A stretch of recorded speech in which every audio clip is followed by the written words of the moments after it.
Howdy, howdy. It's Trishali in Alberta, Canada, with partner Larry Lieber. We're running a little bit late. We had some difficulties with internet and Hangouts and whatever, so a short one. We're just going to share his vision with us tonight of how we plan to free humanity from modern slavery with. Take it away, Larry. All right. Well, I think a good starting point to talk would be right. Maybe we could talk about a little bit of a quick little review about what robots are doing today. Are you saying something, or was that a yawn? Okay. I've been doing a lot of research over the past few months about robots and seeing what's available out there. And something that I find a little bit, I wouldn't say troubling, but I'm a little confused. We have a lot of human beings on the planet already, and there seems to be this attitude that robots should look like humans. And I'm having a really hard time accepting that because we already have humans. We don't need more humans that are machines. And so what I think the robotic community's got to maybe do, and something that I've been struggling with, is trying to find a word like unify. But basically, getting back to what I was saying, the robots that are available today, there's a lot of robotic arms that are used in industry, like a lot. And these robotic arms do a lot of things that our arms do, right? They move, they have fingers, they can put screws in and stuff like that. Those, in my opinion, are awesome because why? They're not attached to a human body. Like you could actually take one of these arms, put it on rollers, and roll it around. Whereas you can't pull off a human's arm and put it on some kind of tray and have wheels on it and have it roll around and work, because it wouldn't work because it's a part of a human's body. But the technology for using robotic arms is just outstanding. Some of the YouTube videos that I actually studied were basically about a human arm, and not always just a human arm, but or a roboticized human arm, but more of a multi-jointed arm. And these things are fabulous because although our arms can do, we have our joints and our fingers, we have our wrist, we have our elbow and our shoulder. These robotic arms that they're coming up with have more joints. So whereas our elbow will only go straight out, we can't bend our elbow back the other way or else it'll break. Well, these robots, they're able to do that. Guess what? They can also do that with their fingers. So can you imagine having your fingers be able to do this and then do the same thing on the back side of your hand? This is what I think they should be focusing in on with robots, is having the brains that can manipulate an arm, a robotic arm, to do whatever we need it to do. We don't need robots trying to keep, human-like robots trying to keep their balance while walking. Like, we did that when we're born. We're born, we learn to walk. We've got that part down. I don't think we really need robots to actually do that sort of work.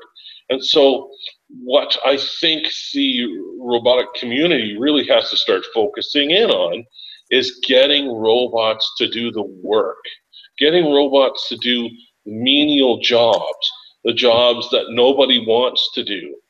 And once we have robots doing those types of jobs, then that frees up so many people to do other things. And I really think that there is some outstanding robots that are four-legged robots that are in operation. One company comes to mind, Boston Dynamics, what this company is doing is to me state of the art, because they've actually created, I've seen some YouTube videos of some of their testing robots, and these robots seem very much like animals. They're four-legged, and which means they walk on all fours. And I don't know if they intentionally designed their robots to look like animals or headless animals, but the way these things can walk, and if they slip or something, they get their balance very similar to the way animals do. And so, but there's another robot that's doing something that's really, it doesn't cover a lot of tasks. Like having those robots, these are very sophisticated, obviously sophisticated robots that can walk through jungles, they can walk through sand, they can walk up steps, and they have four legs. They pretty much can go everywhere that deer go, or elk or moose or something like that, or sheep. You know, they're very, very animal-like. However, I think what these folks are missing is, would you want a deer or a moose to work on your car? It wouldn't make any sense. And so I think this is something that, as human beings, we're the ones with the brains. We started the robots. We've got the robots out there. However, people seem to be going off on tangents when it comes to robots. Somebody, maybe it's by suggestion or something, but I think I can't remember where the actual word robot comes from, but it's kind of an ancient word. And I believe, I don't know if I've lost Trish here, but I still see the live signal on, so I hope you're still there, Trish. I don't see you anymore, but I'll just continue with what I'm saying. With the robots that these four-legged ones, I think they're a little bit limited. And so having the limits of a four-legged thing, like I said, if you had a deer working on your car, it wouldn't do you much good. However, a robotic arm behind a human-like brain program, that arm can do a hell of a lot more than a four-legged robot. And so I really, really think that this is where robots should actually start going. I was trying to think of issues or areas where we would actually need more than just arms. And the only thing that really came to my mind is for doing things like harvesting crops, or doing that sort of work where the robot actually has to get around. So if we had robots that did weeding of fields and harvesting of fields, that it can be done by robots right now. It would be super, super easy to reprogram farm equipment to go out there and harvest stuff. However, what I think the world really wants to do, and we're getting into a little bit of the sustainability issue here, if you know what I mean, Trish. Sustainability is really where our world is focusing at. You know, big companies are divesting from oil and gas. Why? It's not sustainable. And so I think when we talk about crops, a lot of the pesticides and things that they put on crops are really not they're not sustainable things. They're chemicals. And the thing is, if we had robots out there weeding and killing weeds, we wouldn't really need pesticides. All we need is the seeds to grow and the robots to go out there, keep the weeds down without using chemicals. However, they'd also be able to harvest the crops once they're done. And so in a nutshell, I think that's kind of what we're really looking at robots to do, is to cover the labor force completely, to free up everybody to do whatever they want to do, and the robots can actually do the work.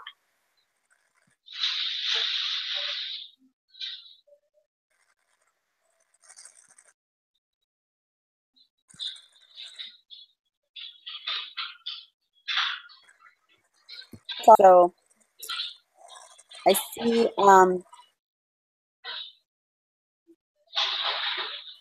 how at the top priority should be any jobs where there's like, if there's a lot of dangerous work that's done out there, like power linesmen and stuff like that, all this stuff should be a robot event. Workplace injuries and stuff, I see that as like a big starting point. Definitely. Sure. And do you want to just touch on how it goes? Can you repeat that? It was broken up.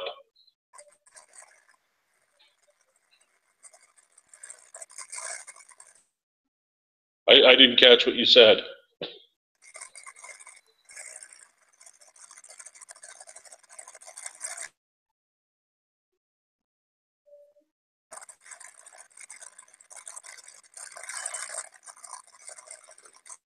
Hello?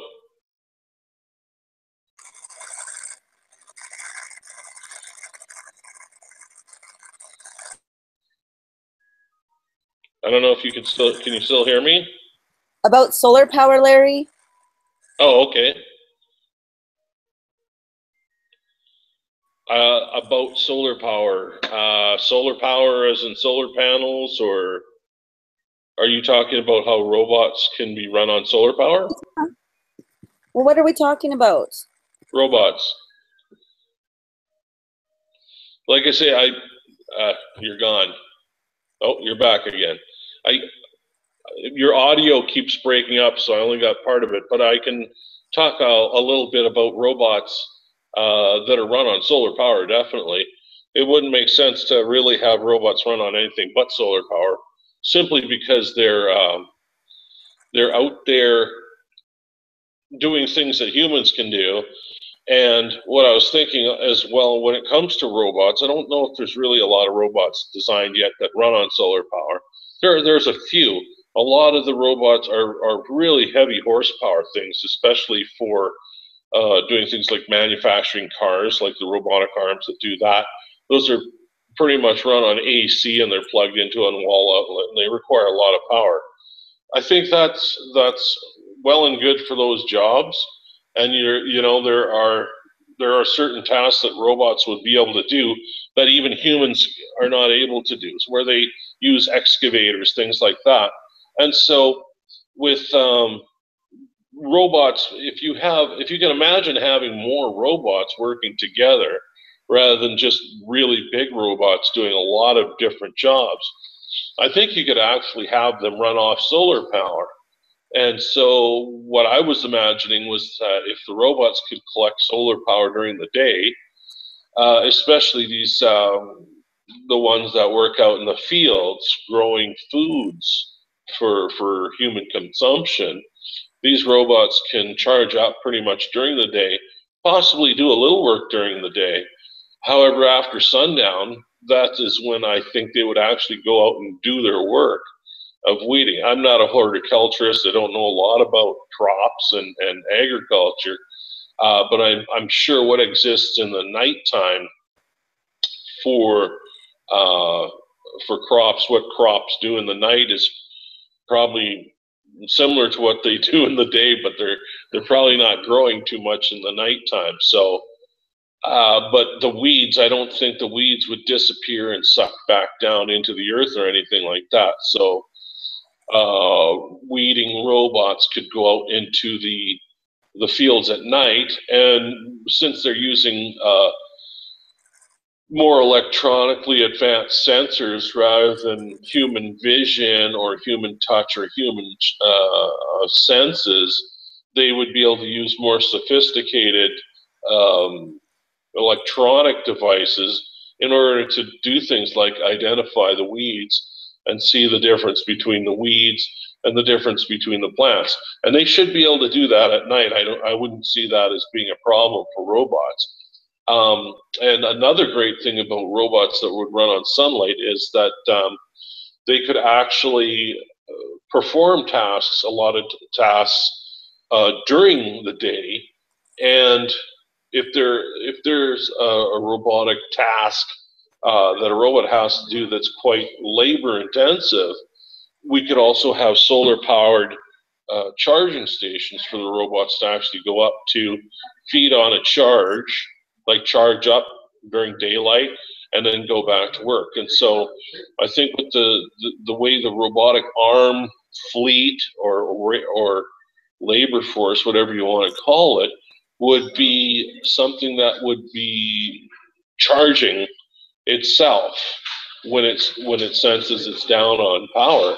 So, and that could be definitely done by solar power, because you can have solar power stations all over the place, and the robots simply go up to get a charge, almost like going to fill up your car with fuel when your car is low on gas. The robotic arm or the robotic device would be able to do that, get a charge, and then go back to work. Plus, because these charging stations that I have in mind, like the King Sunshine Solar Systems devices, are capable of moving around themselves, because they're also a robot. They're not only just a way of making electricity and power. They will be capable of moving around, similar to the four-legged robots that Boston Dynamic has. And yeah, you could have a robot doing work, plus a robot always there with it as a power source that's collecting solar power. So yeah, definitely a lot of possibilities for solar power. And I think, getting back to the whole sustainability issue with robots, they're going to be out there working, and when robots fail, there should be robots that go out there and service the robots. So once again, humans don't have to be responsible for doing that kind of work. And I think it wouldn't take a very big global effort to get this achieved if we all work together, if the world works together as a community, a unified community, with common goals, so that, like I say, people aren't branching off and doing their own robotic idea, which might be a cool idea, but it might not have great applications for freeing the human workforce up to do other things other than manual labor.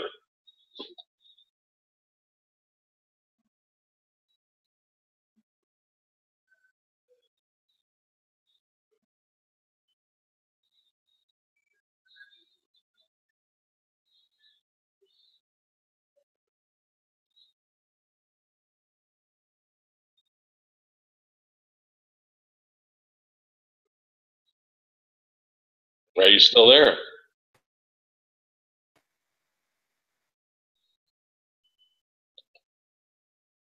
Okay, so that's about, I've kind of exhausted that topic basically on the robots.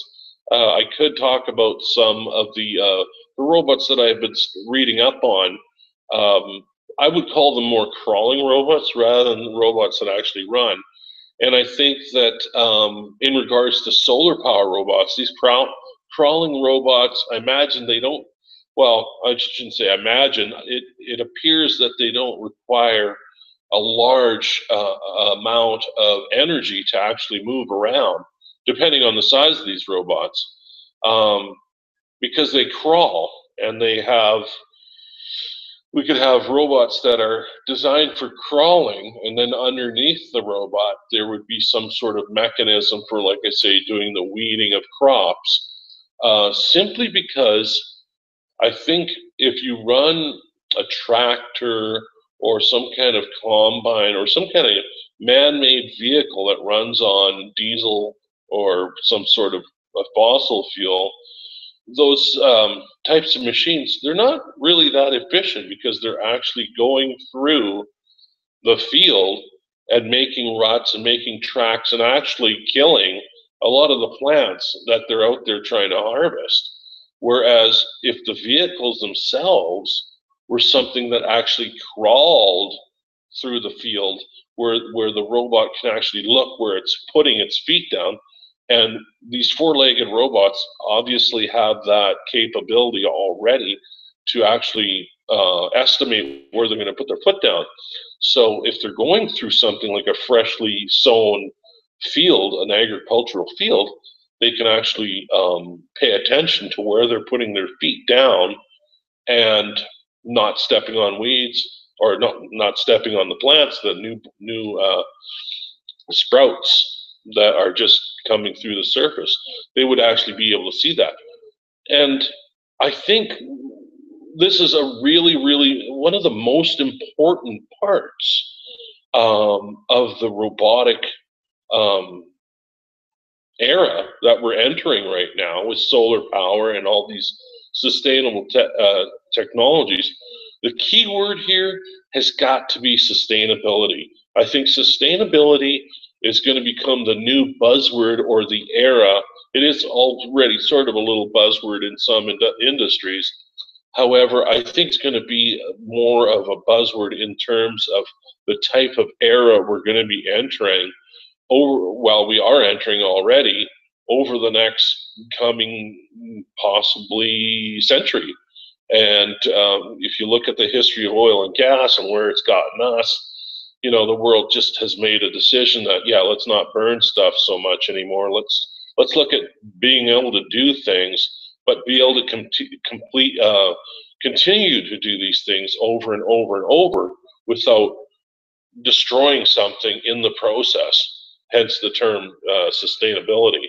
And I can't stress more how important that is. I think to have the robots actually doing that type of work, whereas they're out there in the fields and slowly going through the fields and doing what used to be done by people before we even had machinery, when it came down to harvesting. Even with my grandfather, harvesting with a horse and a plow, you know, and that sort of agriculture, you know, that's being very basic, right? But what did they do before that? You know, maybe just toss seeds on the ground, see what grows, pick it and eat it. I'm not exactly sure on the history of agriculture in that regards, or in that aspect, but my point being is that agriculture, we have, you know, the necessities of life, and this is for human life and a lot of other types of life forms on planet Earth, is the need for food, shelter, and food, shelter, and clothing. Sorry, I always think of accommodations. I don't know why. Food, shelter, and clothing. So when you look at those three necessities of life, food is number one. We have a lot of people on the planet now. And they say, well, how are we going to feed all these people on the planet? I really don't think that's an issue when it comes to robots. Why? Because the robots are just going to do the work. They're going to do all the work, and humans really won't have to do anything except eat the food that the robots are actually producing for us. And they're producing that food in a sustainable fashion. That, I think, is the next stage for this robotic era that we're entering. Sustainability, and sustainability with energy, sustainability with robots. There's so many different areas of sustainability coming up here in our future. So the main, with food, shelter, and clothing, well, with clothing, I think we can build, we're already using robots to build things for us, like not so much shelters, but automobiles, which are a form of shelter. And I'm sure robots are being used for prefab homes.